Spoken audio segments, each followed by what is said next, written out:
Apabila orang soleh meninggal, kata Nabi, ruhnya akan mengalir keluar daripada badannya dengan mudah, seperti mana mudahnya air yang keluar meninggalkan bekasnya. Orang soleh ni pasal apa ruh dia senang keluar? Kerana ruh itu sudah lama merindui Allah, kerana ruh itu sudah lama merindui Rasulullah. Ni orang soleh. Kemudian hamba Allah ni, hak soleh ni, malaikat pun mula tarik ruh dia. Waktu tu dia pun tahu inilah mati. Senyum tak dia? Senyum. Pasal apa?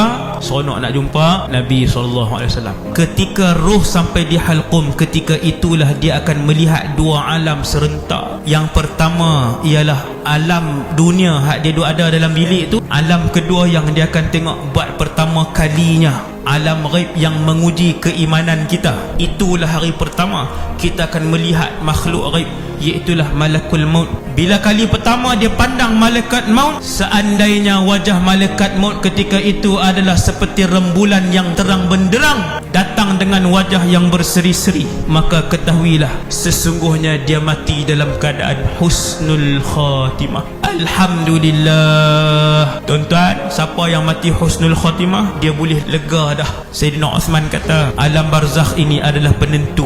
Sesiapa yang baik mati barzakhnya, maka mudahlah selepas alam-alam yang lainnya. Dan kata Sayyidina Uthman, sesiapa yang buruk barzakhnya, maka susahlah alam-alam yang selepas itu. Tuan-tuan sekalian, bila dah kafan dengan kafan kain daripada syurga, wangi-wangian daripada syurga, ke mana ruh akan pergi? Ruh akan dibawa sampai ke langit yang ketujuh untuk menghadap Allah Subhanahu Wa Taala. Lalu malaikat pun bawa, malaikat rahmat bawa kita sampailah ke langit yang pertama. Pintu langit pertama ditutup. Bila sampai di langit pertama, malaikat tanya siapa? Fulan bin Fulan. Cek nama, ada. Dibuka pintu langit, lalu diseru lelaki ruh yang baik ini dengan satu nama yang paling mulia di atas muka bumi Allah. Lalu tersebarlah bau wangi lelaki ini. Seluruh penduduk langit bau. Mereka kata, siapa ni manusia yang mulia ni? Malaikat tu pun jawab, Fulan bin Fulan. Nama kita. Naik langit apa semua, sampai langit 7. Allah Subhanahu Wa Taala puji dia. Kemudian Allah arahkan buku amalan dia. Dibawa buku amalan kita. Tak di mana? Satu tempat bernama Illiyin. Buku orang soleh letak di Illiyin. Habis letak di situ, kembalikan dia. Pergi ke mana? Alam barzakh. Turun balik daripada langit ke-7 tu, turun masuk bawah.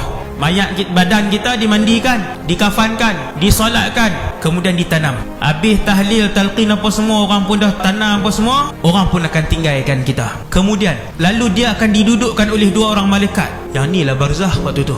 Sebab kita ada jawapan, kita pernah mengaji. Kalau orang tak pernah mengaji, dia kata ni apa dia ni? Alam apa ni? Siapa nak mai? Kenapa duduk di sini? Pasal apa tak hidup? Dia tak ada jawapan, walaupun dia Islam. Tapi kalau dia pernah mengaji, dia tahu ni barzakh. Sagi apa akan berlaku? Malaikat akan main. Berapa orang?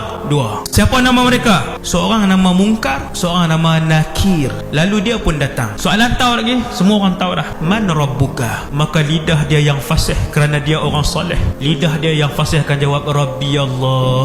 Malaikat seri muka. Malaikat tanya, ma dinuka? Lidah orang soleh yang fasih tadi akan jawab, diniyal Islam. Agama aku Islam. Siapa Nabi kamu? Nabi aku Muhammad. Akhirnya dia pun menjawab ke semua soalan. Setelah habis ditanya orang soleh tadi, dia pun lulus semua soalan. Akhirnya dia pun dipersilakan ke sebuah tempat dan negara yang indah. Nama negara itu adalah Raudhatan min Riyadil Jannah. Satu taman daripada taman syurga. Belum syurga lagi, tapi punyalah cantik. Di situlah alam barzakh, di situlah ruh orang soleh tinggal buat sementara waktu. Mereka berjalan, mereka berseronok, maka boleh tengok dah kawasan dan tempat yang indah. Rehat dah. Apabila ruh dia dibawa ke situ, roh lain pakat mai. Semua pakat mai ni, pakat mai rumun dia, pakat mai tanya, wahai fulan ni duduk mana tahu, nampak macam mana? Ni mati elok noh, mati elok tu duduk taman syurga. Allahu Akbar. Berehat dah, boleh rehat dah. Hak nak susah, hak nak letih ibadah dunia saja. Yang sudah duduk di taman syurga tak pernah kebulung untuk kembali ni, nak mai alam hak penuh dengan penipuan dan hasad dengki ni. Ramadan